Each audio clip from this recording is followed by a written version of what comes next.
కేవలం పచ్చ ఛానల్లో ప్రజల్ని మోసం చేయడానికి మీరు మాటలు చెప్తే ఎవరు కూడా నమ్మే పరిస్థితిలో లేరు అన్న విషయాన్ని మరొకసారి తెలుసుకోవాలి. అలాగే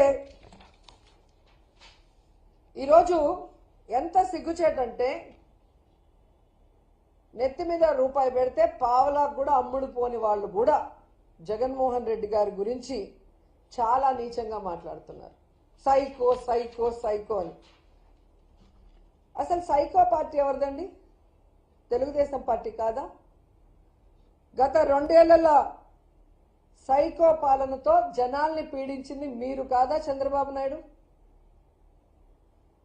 ఆనాడు ఎన్టీఆర్కి బట్టలు ఇప్పించి ఈనాడులో కార్టూన్లు వేయించిన సైకో మీరు కాదా? హరికృష్ణ సెవెన్ దగ్గర కేటీఆర్తో పొత్తుల గురించి మాట్లాడిన సైకో మీరు కాదా? జూనియర్ ఎన్టీఆర్ తల్లిని బండ బూతులు తిట్టించిన సైకో మీరు కాదా?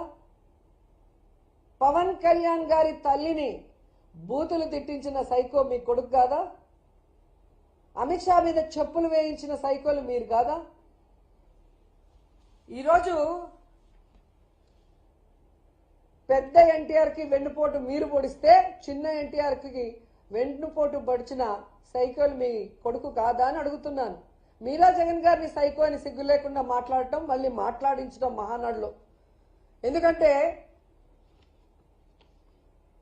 మీరు ప్రజలకు చేస్తామన్న సంక్షేమము అభివృద్ధి చేయలేదు, జగనన్న ఇస్తున్నవి ఇవ్వలేదు, ప్రజల్లో వ్యతిరేకత వస్తుంది కాబట్టి ఏ విధంగా రెడ్ బుక్ రాజ్యాంగంతో డైవర్షన్ పాలిటిక్స్తో కాలం గడుపుతున్నారనేది అందరికీ అర్థమవుతుంది.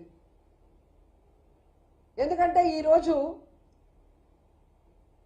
శ్రీహరి గారిని ఏ విధంగా తీసుకెళ్లారు, ఈరోజు కేఎన్ఆర్ గారిని జగన్ గారి పిఏగా ఉన్న వ్యక్తిని కూడా తీసుకెళ్లి మీరు డైవర్షన్ పాలిటిక్స్ చేయటం, మీ చేతగానితనానికి మీ ఫెయిల్యూర్స్ ని కప్పిపుచ్చుకోవడానికి జగన్ గారిని వైఎస్ఆర్సీపీని టార్గెట్ చేయడమే కాకుండా ఆఖరికి కొమ్మినేని గారు నవ్వారు అని కూడా కేసు పెట్టి జైల్లో పెట్టారు.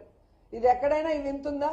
అలా గనక కేసులు పెట్టుకుంటూ పోతే తెలుగుదేశం జనసేన పార్టీలో మీతో పవన్ కళ్యాణ్తో సహా అందరూ జైల్లోనే ఉండాలి.